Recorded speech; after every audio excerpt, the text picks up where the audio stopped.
बघूया the secret ह्या पुस्तकाबद्दल. रहस्य म्हणजे काय? तुमच्या जीवनात जे येतं, घडत असतं ते तुम्हीच आकर्षित करीत असतात. ज्याचा तुम्ही सतत विचार करता तेच तुमच्यासोबत होतं. जगातील 1% लोकांकडे जवळजवळ 96% संपत्ती असते, कारण ते लॉ ऑफ अट्रॅक्शन वापरतात.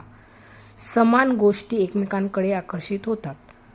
स्वतःला एक मॅग्नेट समजा. जेव्हा तुम्ही एखादा विचार मनात आणता तेव्हा तुम्ही तशाच प्रकारच्या इतर विचारांना स्वतःकडे आकर्षित करता. तुम्हाला जे हवं आहे त्याबद्दल विचार करा. तो तुमचा प्रबळ विचार बनवा आणि ती गोष्ट जरूर तुमच्या जीवनात प्रगट होईल.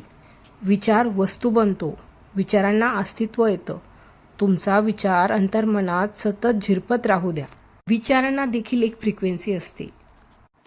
प्रत्येक विचाराची एक फ्रिक्वेन्सी असते. जेव्हा तुम्ही मनात एखादा विचार आणता तेव्हा तो विचार प्रक्षेपित होऊन युनिव्हर्समध्ये पसरतो. एखाद्या मॅग्नेटप्रमाणे समान फ्रिक्वेन्सीच्या गोष्टी तुम्हाला देतो. म्हणजे तुम्ही आनंदी असाल तर आनंद तुम्हाला देणाऱ्या गोष्टीच तुमच्या अवतीभोवती घडत जातील.